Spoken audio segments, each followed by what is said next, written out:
In January 1906, 13 nations gathered in the Spanish port city of Algeciras to resolve a crisis that had almost triggered a European war. Germany had challenged France and Morocco, betting that it could shatter the new Anglo-French alliance and isolate Britain. Instead, Germany found itself alone, supported only by Austria-Hungary, while Britain, France, Russia, Italy, Spain, and even the United States stood together against German intimidation.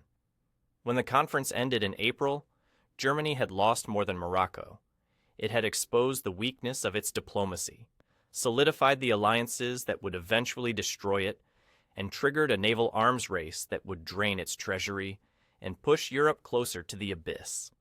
The German High Command revised the Schlieffen Plan in response to this humiliation, preparing for the war that diplomatic failure had made inevitable.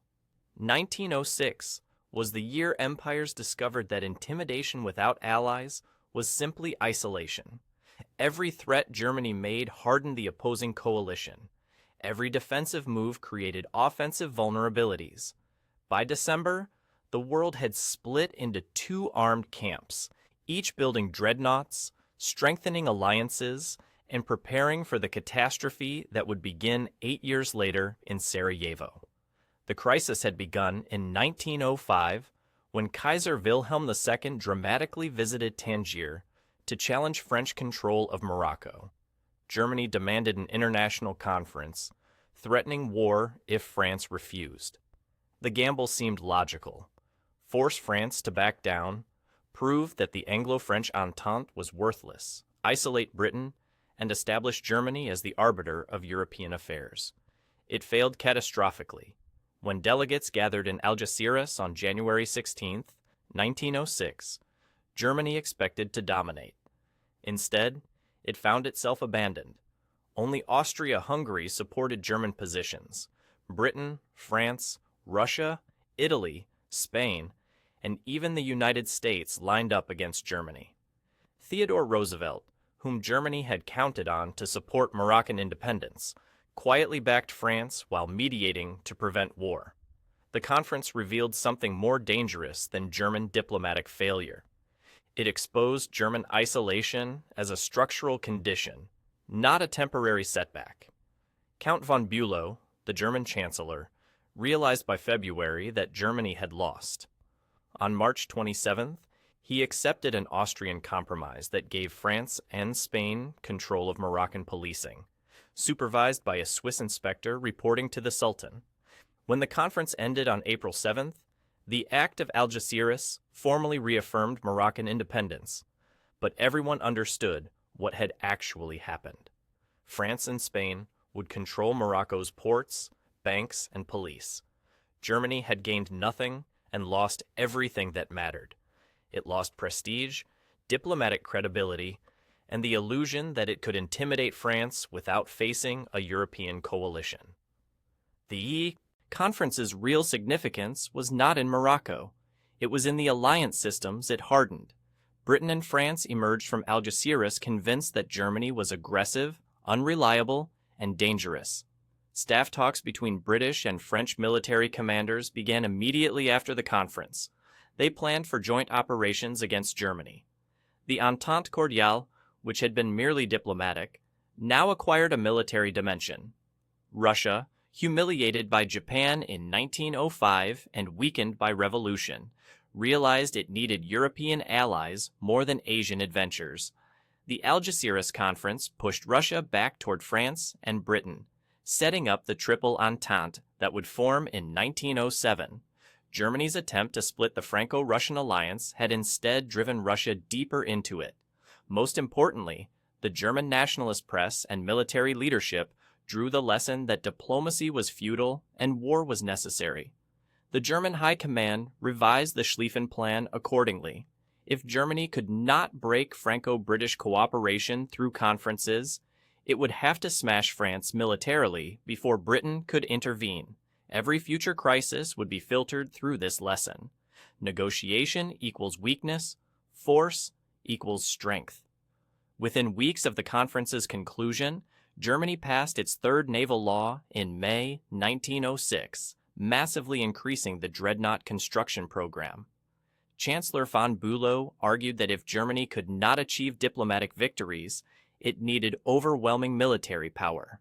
The Reichstag, inflamed by nationalist sentiment after the Algeciras humiliation, approved the increased spending despite the fiscal crisis it would create. Britain responded with its own acceleration. By June, the Admiralty had concluded that Germany was now the only probable enemy and that Britain must maintain twice Germany's naval strength in home waters. The naval arms race that would bankrupt both empires and help cause World War I officially began in the aftermath of Algeciras. HMS Dreadnought made every navy obsolete. Just 6 weeks after the Algeciras conference revealed Germany's diplomatic weakness, Britain demonstrated its technological superiority in the most dramatic way possible. On February 10, 1906, King Edward VII christened HMS Dreadnought at Portsmouth. This battleship was so advanced that it made every other warship in the world obsolete overnight, including Britain's own fleet. The statistics were staggering. HMS Dreadnought had been laid down in October 1905 and launched just 4 months later. This was unprecedented speed for a capital ship. She displaced 18,000 tons, carried 10 12-inch guns in 5 turrets, compared to 4 guns on traditional battleships. She was powered by revolutionary steam turbines that gave her 21 knots, faster than any battleship afloat. She featured fire control systems that allowed all her guns to be directed by a single aiming solution. Admiral Sir John Jackie Fisher, first Sea Lord and father of the Dreadnought, designed her specifically to maintain British naval supremacy. But his revolution contained a fatal paradox. By making all existing battleships obsolete, Fisher erased Britain's numerical advantage. Before Dreadnought, Britain possessed 63 battleships to Germany's 26. After Dreadnought, both nations started at 0 in the new class of warship. The announcement of Dreadnought's successful trials in October 1906 sent shockwaves through every naval power. Germany immediately suspended its ongoing battleship program to study the British design. The United States accelerated construction of USS Michigan and South Carolina, both designed with similar all-big gun layouts. Japan, flush with victory over Russia, began planning its own dreadnoughts. But the most consequential response came from Germany. Kaiser Wilhelm II, humiliated at Algeciras, and now confronted with British naval superiority, became obsessed with matching Dreadnought. Admiral von Tirpitz presented his plan to build 2 dreadnoughts and 1 armored cruiser per year. The Reichstag, still angry over the Algeciras defeat, passed the bill in May 1906, despite fierce opposition from those warning about fiscal crisis. What made Dreadnought so dangerous was not her firepower. It was the logic she created. Each nation now had to build dreadnoughts not to achieve superiority, but simply to avoid irrelevance. Britain needed to maintain its 2-power standard. Germany needed to challenge British supremacy. France, Russia, Italy, Austria, Hungary, Japan, and the United States all needed dreadnoughts to remain relevant as naval powers.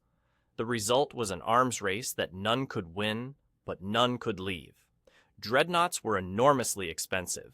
Each cost roughly £1.8 million, equivalent to building 200 miles of railway. Yet not building them meant surrendering maritime power to rivals.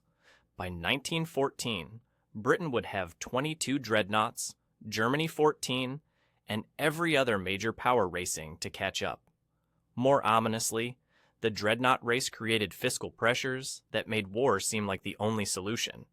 Germany was spending itself into bankruptcy, trying to match Britain at sea, while maintaining Europe's largest army. Britain was terrified that Germany's growing fleet would challenge the Royal Navy's ability to protect British trade and food imports. By 1914, both governments would see war as preferable to continuing the unsustainable arms race. Dreadnought herself saw limited action in World War I. She missed Jutland while being refitted and spent most of the war on coastal defense. But her legacy was the Battle of Jutland itself. 250 warships, more than 100,000 men, fighting at ranges where individual courage meant nothing and technological superiority meant everything. Admiral Fisher had created Dreadnought to prevent war through overwhelming British superiority. Instead, she triggered an arms race that made war inevitable. Then she ensured that when war came, it would be fought with weapons so powerful that even victory would be catastrophic. In February 1906, 2 British police officers went to collect a new poll tax from Zulu tribesmen in Natal. The Zulu, already impoverished by land seizures and exploited as cheap labor for British mines and farms, refused to pay. When the officers tried to enforce collection, they were killed. The Natal colonial government responded with martial law and sent Colonel Duncan Mackenzie with a military force to crush resistance. What followed was not war. It was massacre disguised as law enforcement. By June, between 3,000 and 4,000 Zulu had been killed, 7,000 imprisoned, and 4,000 publicly flogged. The rebellion cost the colonial government £883,576, roughly 120 million pounds in today's terms. For comparison, the British had spent similar amounts suppressing the Boer commandos just 4 years earlier. Colonial control was becoming unsustainably expensive. The poll tax that sparked the rebellion was designed to force Zulu men into wage labor. After the Boer War, British employers in Natal faced labor shortages. Zulu farmers preferred cultivating their own land to working in mines and plantations for minimal wages. The solution was a £1 poll tax on every male over 18, in addition to existing hut taxes. For Zulu subsistence farmers, this was ruinous. Chief Bambatha Rebellion of the Zandi clan initially tried to comply, but when his people refused to pay, he fled to King Dinuzulu, the Zulu monarch, seeking sanctuary. Dinuzulu, though officially loyal to Britain, provided tacit support. When Bambatha returned to find the colonial government had deposed him and installed his uncle as chief, he gathered followers and retreated to the Nkandla forest to wage guerrilla war. Mackenzie's troops surrounded Bambatha's forces at Mome Gorge on June 10th. The rebels had traditional weapons, assegais, knob carries, and cowhide shields. The British had machine guns, artillery, and modern rifles. At dawn, the colonial forces opened fire. The battle was over in hours. Bambatha was killed and beheaded.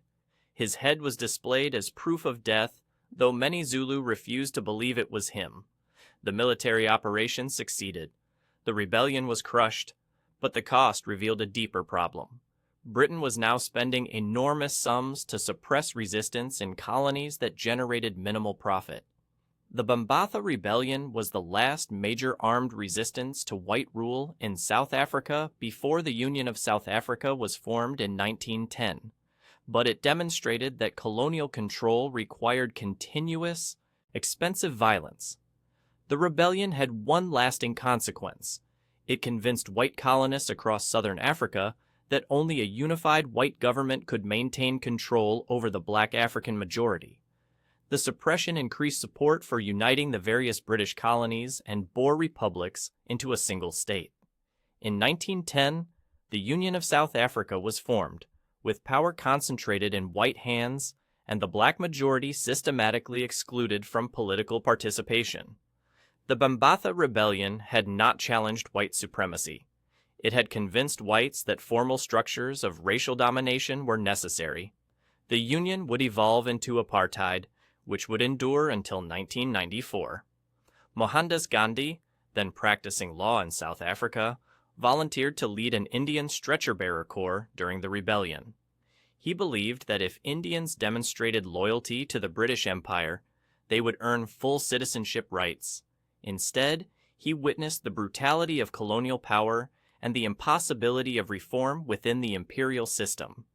The experience would shape his later philosophy of nonviolent resistance. The Union of South Africa was established in 1910.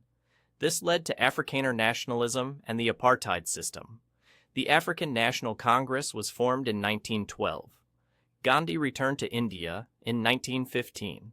South African intervention occurred in both world wars.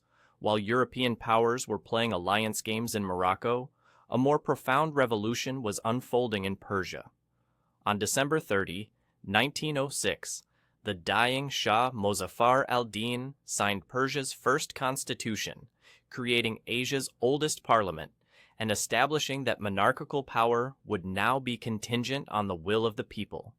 He died 3 days later, never knowing whether his reform would survive. The revolution began in December 1905 when the Tehran governor publicly bastinadoed 2 merchants for price gouging. The Merchants' Guild closed the bazaar in protest. The clergy joined them, and both groups sought sanctuary in the Shah Abdul Azim shrine outside Tehran. Their demands were initially limited. They wanted the governor dismissed, reform in taxation, and the establishment of a house of justice. But as protests spread, demands escalated. By summer 1906, 12,000 men had camped in the gardens of the British Embassy in what became a vast, open-air school of political science. They demanded a majlis, a parliament that would limit the Shah's power. On August 5th, under immense pressure, Mozaffar al-Din agreed to elections. The Shah was old and dying.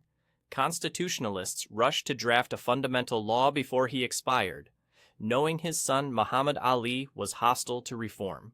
Using the Belgian constitution as a model, they created a bicameral legislature with an elected National Consultative Assembly and an appointed Senate. The electoral law was decidedly undemocratic by modern standards. Women, foreigners, men under 25, criminals, and active military were excluded from voting. Members had to be literate, Iranian, and between 30 and 70. But for a nation that had never known representative government, it was revolutionary.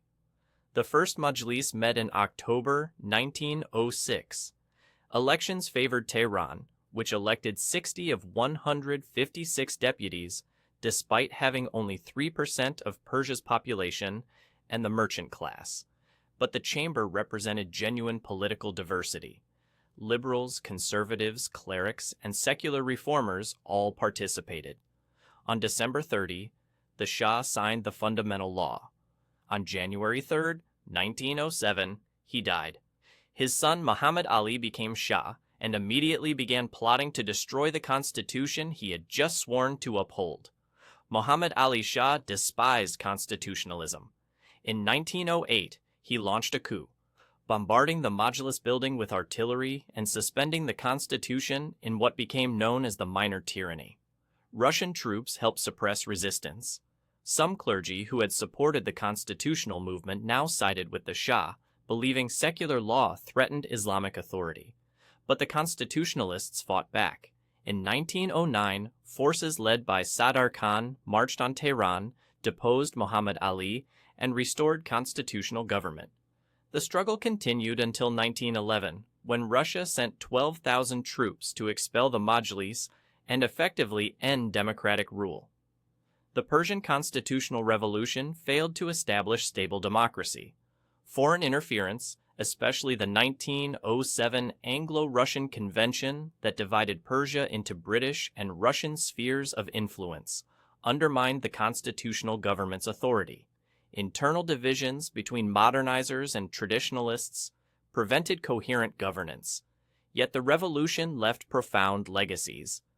The Majlis survived, even when reduced to a rubber stamp by later monarchs. The idea that government required popular consent became embedded in Persian political culture. The revolution inspired constitutionalists across Asia and the Middle East. The memory of foreign powers crushing Persian democracy would fuel anti-Western sentiment for the next century. When the Islamic Revolution overthrew the Shah in 1979, Ayatollah Khomeini argued that the 1906 constitution had been a foreign trick to weaken Islam.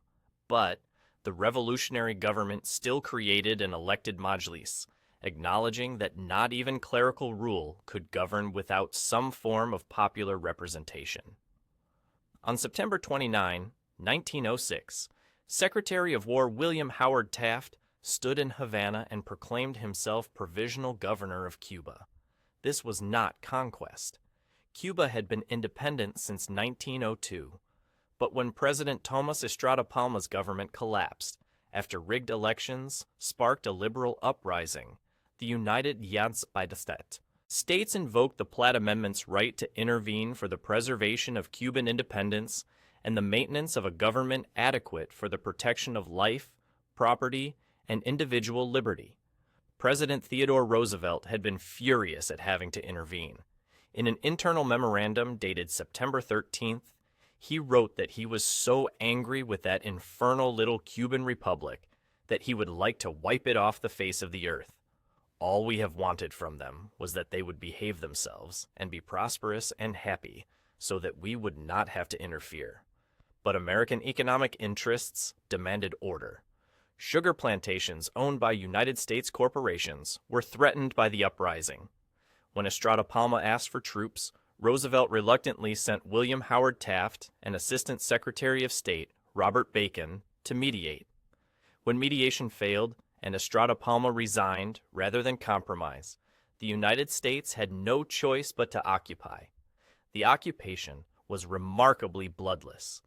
The liberal rebels laid down their arms immediately. They had wanted United States intervention to force new elections, and they had succeeded. The United States deployed only 6,196 troops, though Congress had authorized 18,000. They renamed them the Army of Cuban Pacification to avoid the word intervention and set about rebuilding Cuba's political institutions.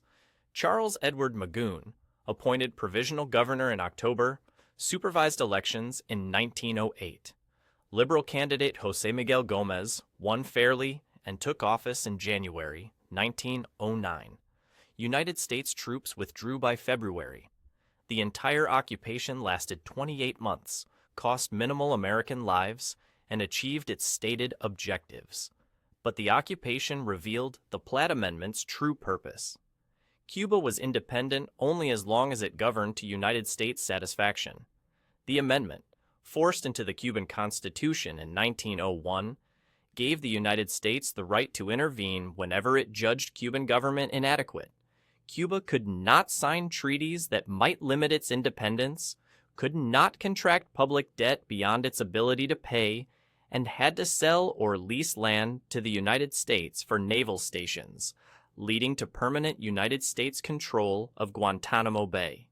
The occupation demonstrated that this wasn't legal theory, it was operational reality. When Cuban politics produced results, United States officials disliked. American troops simply entered the country, supervised the political process, and left when order was restored. Cuba was an independent nation that could not determine its own political outcomes. The occupation also served notice to other Caribbean and Central American nations. In December 1904, Roosevelt had declared that chronic wrongdoing in Latin America would force the United States to exercise an international police power. This was the Roosevelt corollary to the Monroe Doctrine. The Cuban occupation was the corollary in action. The United States would intervene anywhere in its sphere of influence to protect order and property. The 1906 to 1909 occupation set a template. The United States would occupy the Dominican Republic in 1916, Haiti from 1915 to 1934, and Nicaragua repeatedly between 1909 and 1933. Each intervention followed the same pattern. An economic crisis or political instability threatened United States interests. Troops landed, order was restored, puppet governments were installed, and troops withdrew, leaving enhanced United States control. General Smedley Butler, who participated in many of these interventions, later wrote that he spent 33 years being a high-class muscle man for big business, for Wall Street, and for the bankers. He helped make Haiti and Cuba a decent place for the National City Bank boys to collect revenues in. He helped purify Nicaragua for the international banking house of Brown Brothers. The occupations created long-term resentment. When Fidel Castro overthrew Fulgencio Batista in 1959, he explicitly framed the Cuban Revolution as a rejection of United States imperial control. The Platt Amendment had been repealed in 1934, but its legacy, the idea that Cuba was not truly sovereign, remained the fundamental grievance driving Cuban nationalism. In May 1906, General Manuel Barrios, a former president of Guatemala living in exile, invaded his country from Mexico, British Honduras, and El Salvador, with a well-armed revolutionary army that even included 200 American adventurers recruited from San Francisco. His goal was to overthrow Guatemalan President Manuel Estrada Cabrera, a dictator who had just won re-election through blatant fraud and was opposed to Central American unity. The invasion failed. Estrada Cabrera's forces repulsed the attacks, then counterattacked into El Salvador and Honduras. On July 15th, Salvadoran forces defeated a Guatemalan attack at Platanar, inflicting an estimated 2,000 casualties. Honduras formally declared war on Guatemala on July 14th. The fighting continued until July 19th, when United States President Theodore Roosevelt and Mexican President Porfirio Diaz jointly mediated an armistice. On July the 20th, representatives of all 5 Central American nations signed the Marblehead Pact aboard the USS Marblehead, ending the war. A formal treaty followed on September 28th. The war had lasted 3 months, killed thousands, devastated the economies of 3 nations, and accomplished nothing except reinforcing the dictatorships it had sought to overthrow. The war's deeper cause was the failed dream of Central American Federation. In 1895, El Salvador, Honduras, and Nicaragua had signed the Treaty of Amapala, creating the Buzzarthis, Greater Republic of Central America. Guatemala, under President José María Reina Barrios, refused to join.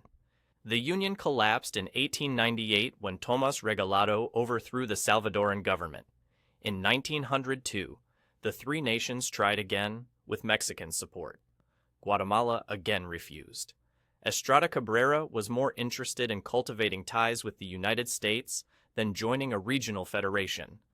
Guatemalan exiles living in the other republics saw union as a way to overthrow him, invade from a unified Central America, and install a government sympathetic to federation. The 1906 war was Regalado's 3rd attempt to force Guatemalan participation through military pressure. Like his previous attempts in 1903 and 1904, it failed. Regalado himself was killed in Guatemala on July 7, 1906. The dream of Central American unity died with him.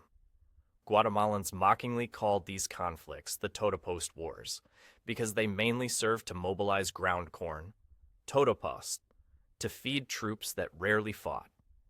The 1906 war was the 3rd such conflict. Armies mobilized, borders were crossed, a few skirmishes occurred, foreign powers mediated, and everyone went home. The wars were expensive theater that enriched military contractors and impoverished treasuries. But the pattern revealed something important. Central American states were too weak to conquer each other, but strong enough to prevent regional unity. Dictators could resist foreign pressure because no neighboring state could muster sufficient force to overthrow them. The result was a system of competitive dictatorships, each propped up by different great powers, each intervening in neighbors' affairs, and none able to establish regional hegemony.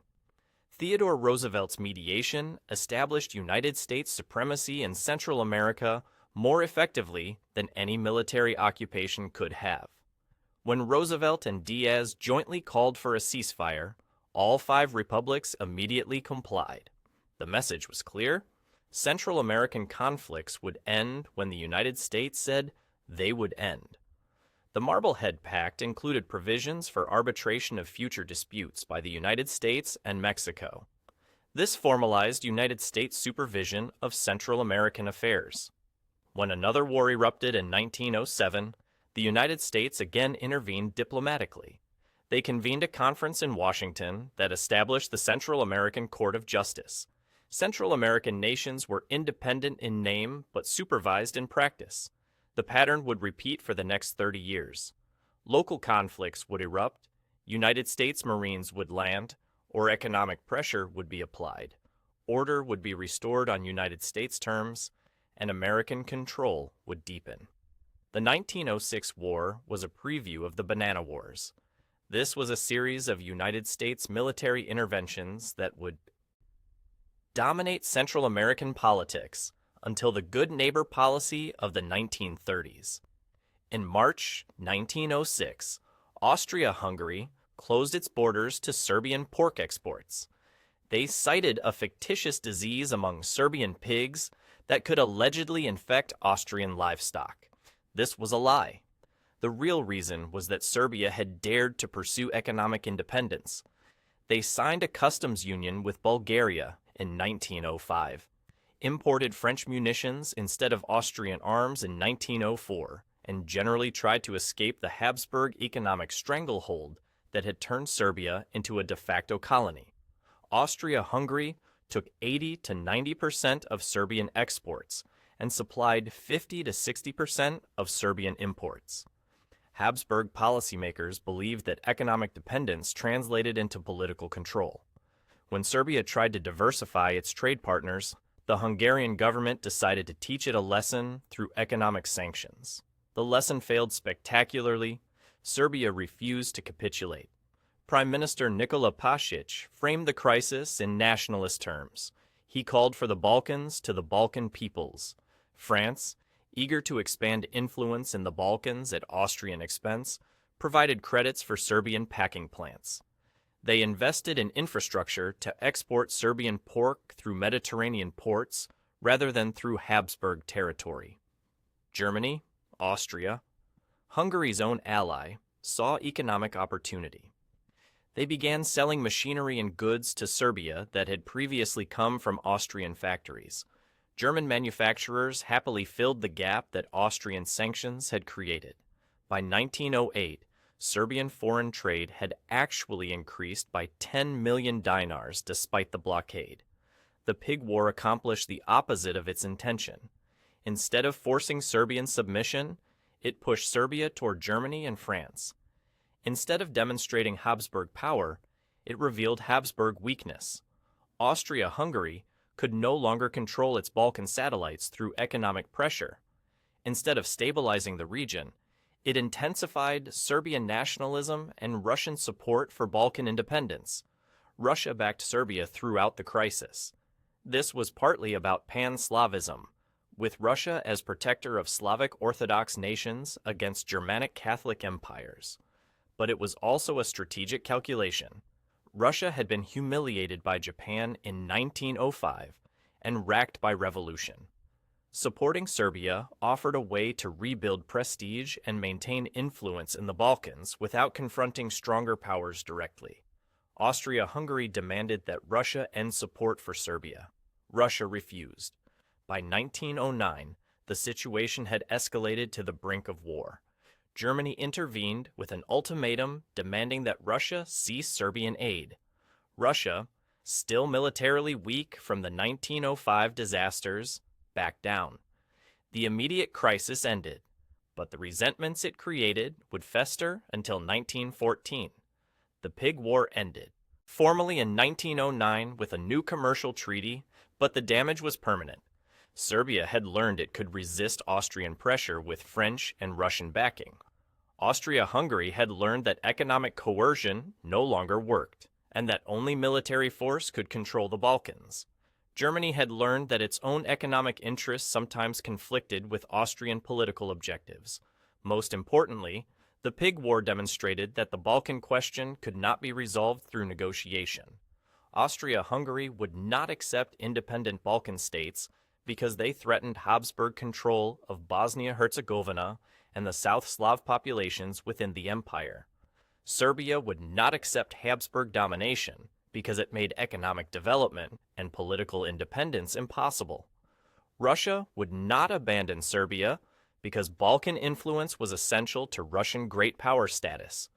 When Gavrilo Princip assassinated Archduke Franz Ferdinand in Sarajevo in 1914, Austria-Hungary used the opportunity to crush Serbia militarily, the solution it had wanted since the Pig War failed.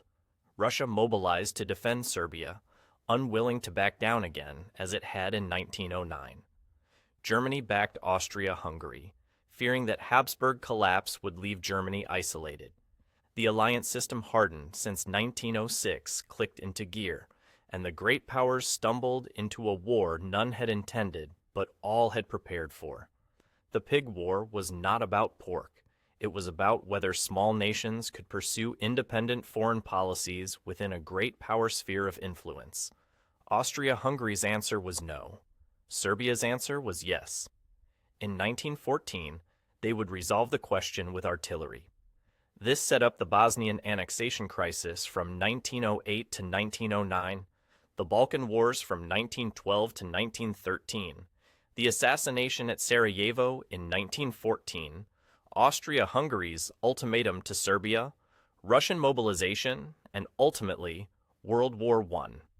1906 was the year the 20th century's alliance system calcified into permanent hostility. At Algeciras, Germany learned that intimidation without allies was just isolation. Britain learned that Germany would challenge every French move, and that only military preparedness would deter aggression. Russia learned that the Balkans were where it could rebuild prestige lost in East Asia. France learned that British support was reliable, and German ambition was limitless. The Dreadnought race that began in February accelerated these divisions. Each new battleship represented not just naval strength, but national prestige, fiscal burden, and strategic anxiety. Britain built to maintain supremacy. Germany built to achieve it. Every other power built to remain relevant. By 1914, the major powers would have invested the equivalent of billions in modern currency on fleets designed to fight a battle that would prove inconclusive at Isti, Jutland.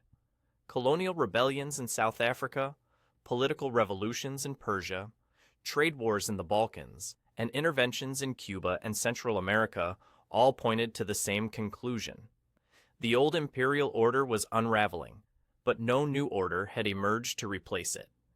Empires could not govern their colonies without continuous violence. Small nations could not pursue independence without triggering great power intervention. Democratic movements could not succeed without foreign support that inevitably became domination. Most ominously, 1906 revealed that negotiation had become impossible within the alliance systems that great powers had constructed for their own security. Every diplomatic crisis now threatened general war because every great power was committed to defending allies whose actions it could not control. Germany was bound to Austria-Hungary in the Balkans. France was bound to Russia. Britain was increasingly committed to France. Every local conflict risked escalation because backing down meant abandoning alliance credibility. The statesmen of 1906 believed they were building systems that would prevent war through deterrence, collective security, and overwhelming force. Instead, they were creating a machine that would transform the assassination of one archduke into the deaths of 10 million soldiers. The arms race they started would bankrupt governments. The alliances they hardened would eliminate diplomatic flexibility. The nationalist passions they encouraged would make compromise impossible. Because 1906 was not a year of peace, it was a year of preparation. Every dreadnought launched, every alliance strengthened, every colonial rebellion suppressed, and every diplomatic crisis survived simply reinforced the logic that war was coming, and that survival required being stronger, better armed, and more committed to allies than potential enemies. The great powers spent 1906 building the system that would destroy them. They called it security. History would call it suicide. The fuse had been lit at Algeciras in January. It would burn through Morocco again in 1911, explode in the Balkans in 1912 to 1913, and finally detonate in Sarajevo in 1914. But the bomb itself, the alliance system, the arms race, the nationalist fervor, the diplomatic rigidity, was built in 1906, when the world split into two armed camps and began preparing for the catastrophe that would kill the old order forever.